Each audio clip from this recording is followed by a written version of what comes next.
rentrons maintenant dans le vif du sujet qui est la création d'événements. Pour l'instant, on va s'intéresser à la mini-fenêtre. Donc ici, j'ai, je vous le rappelle, un raccourci qui est CTRL-ALT-espace. Vous pouvez modifier la taille de la fenêtre, la rendre plus étroite, donc la déplacer et la rattacher. Lorsque vous vous déplacez ici avec les flèches, c'est une première possibilité, vous pouvez cliquer directement sur un événement pour afficher le jour même l'événement. Vous pouvez également utiliser les flèches sur le clavier en sachant que les flèches de droite et gauche se déplacent d'un mois. Un double clic sur le mois vous ramène à la date du jour et ceci est valable également dans la grande fenêtre.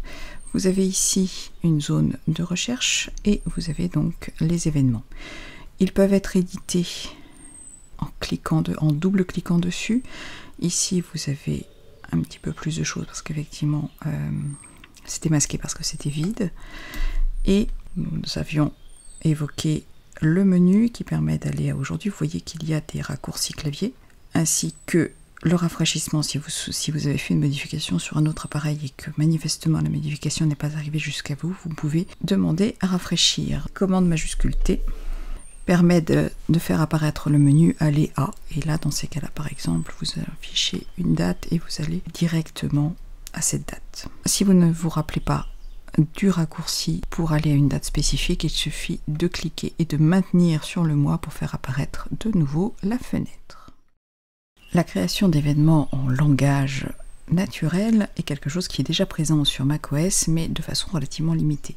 Avec Fantastical, on arrive carrément à un niveau au-dessus. Donc je vais détacher la fenêtre et je vais par exemple créer un événement. Donc j'ai, on va dire, rendez-vous à la FNAC avec Bruno.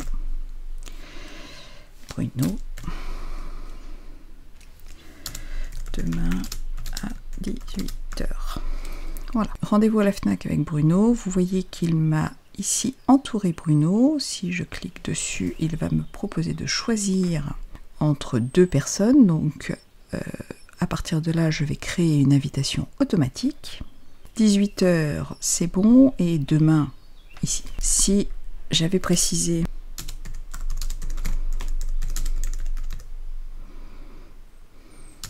là, vous voyez que il a déplacé ce qu'il a compris être une indication de localisation et il m'a, donc j'ai toujours Bruno auquel je peux envoyer une invitation, il m'a mis 1 heure. Ça, c'était ce qu'on pouvait globalement déjà faire avec le précédent Fantastical. Maintenant, ce que je peux rajouter, c'est pendant 15 minutes, il change alors le temps imparti au rendez-vous. Je vais dire que je veux une alarme 1 heure avant. Il a rajouté 1 heure avant.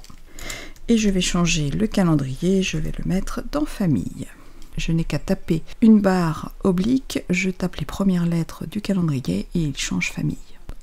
Je clique sur OK et l'événement est créé. Donc vous voyez déjà au niveau des réglages, il y a déjà un petit peu plus de choses. Si je vais double-cliquer sur une date, je peux ouvrir directement la création d'un événement à la date, celle sur laquelle j'ai cliqué. Je suis en mode pro, voilà pourquoi je ne le voyais plus. Je vais créer un autre événement. Si j'écris après-demain, il localise correctement. Si je marque devant rappel, alors il change et il me met bien qu'il s'agit d'un rappel. En changeant ici, je vais pouvoir mettre dans la liste de courses. La détection et de la date va même plus loin. On va dire qu'il y a un concert samedi prochain. Comme nous sommes samedi, il me le met à samedi prochain. Si je veux quelque chose qui est répétitif, on va dire que l'on va au judo avec Bruno tous les deuxièmes samedis du mois. Que fait-il? Chaque mois, le deuxième samedi. Donc il a compris que la récurrence était une récurrence personnalisée. Si d'ailleurs je l'affiche, logiquement je dois pouvoir la modifier. Voilà, donc chaque mois, chaque semaine, chaque jour. Donc lui il a bien compris que c'est tous les 1 mois et c'est le deuxième samedi du mois. Bien sûr je peux aller plus loin à 14 h.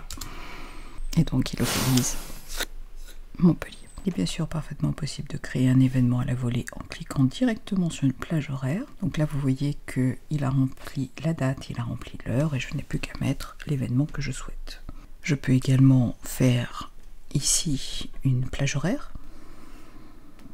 Et de la même façon, il va me remplir de 10h30 à 17h.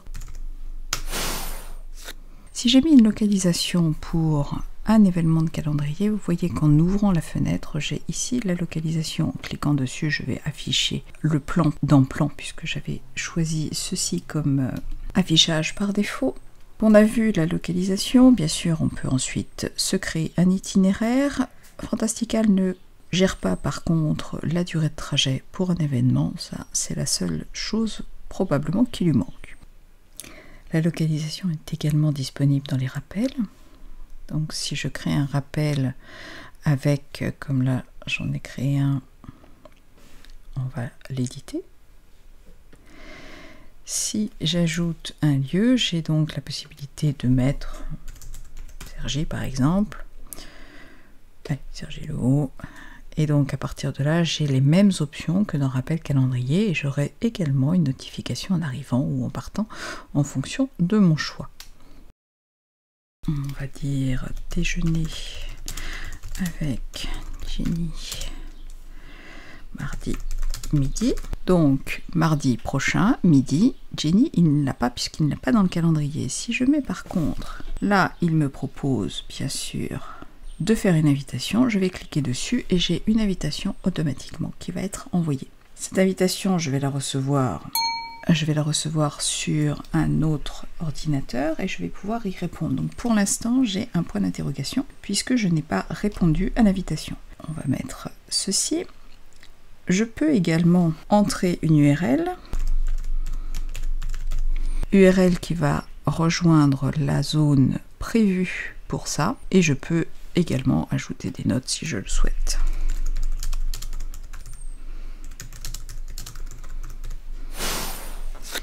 Et je n'ai plus qu'à créer mon événement.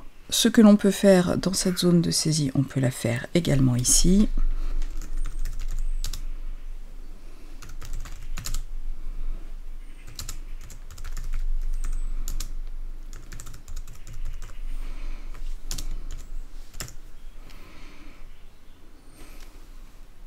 Parce qu'il y a un rappel.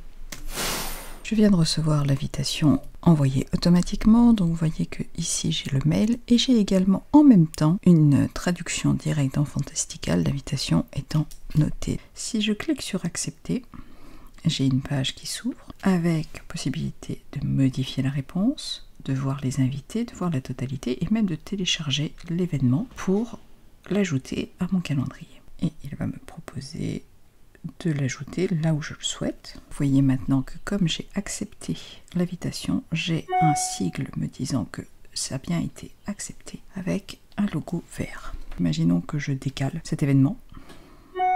Il va mettre à jour le calendrier de mon invité afin de ne pas avoir de soucis. Donc là, si je mets répondre, vous voyez que le créneau horaire est souligné afin que je sache qu'il y a eu modification et report. Je peux toujours répondre ou refuser. Remarquez également ici un petit 1 qui est l'invitation qui s'affiche dans Fantastical. Donc outre la notification et le mail, j'ai aussi la possibilité d'accepter l'invitation.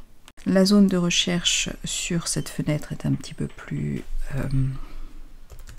développée. Je vais avoir tous les événements qui correspondent et je peux sauter directement à la date voulue avec l'affichage. Bien sûr, la recherche, elle porte sur n'importe quoi, hein. Ça peut être sur les notes, donc si par exemple je mets fleurs, je vais avoir les fleurs à acheter et je vais également avoir le déjeuner avec Jen. Les éléments sont grisés lorsqu'ils sont passés et ou lorsqu'il n'y a pas encore eu confirmation. Voilà qui termine la présentation de Fantastical 2. Alors faut-il ou pas craquer pour cette nouvelle version? Tout dépend de vos besoins. Si vous êtes très bien avec calendrier, pas la peine d'aller plus loin. Si vous avez besoin d'avoir plusieurs jeux de calendrier pour votre activité personnelle et professionnelle, Fantastical est certainement la bonne idée. Alors par rapport à Busycal, quelle est la différence? Eh bien, Musical propose des fonctionnalités à peu près identiques et quand même moins performant sur le langage naturel. Son système de jeu de calendrier n'est pas tout à fait le même, il s'agit de groupes qu'on coche et qu'on décoche. Je dirais qu'au niveau du design, c'est différent. D'un autre côté, Musical est un logiciel beaucoup plus orienté professionnel, avec des affichages supplémentaires, des icônes et d'autres enrichissements. Par rapport à Calendrier, le seul manque actuellement de l'application, c'est la non-gestion des temps de trajet que j'aimerais bien voir arriver ultérieurement. Pour ma part, je vous retrouve bientôt pour un nouveau tuto. Bye bye!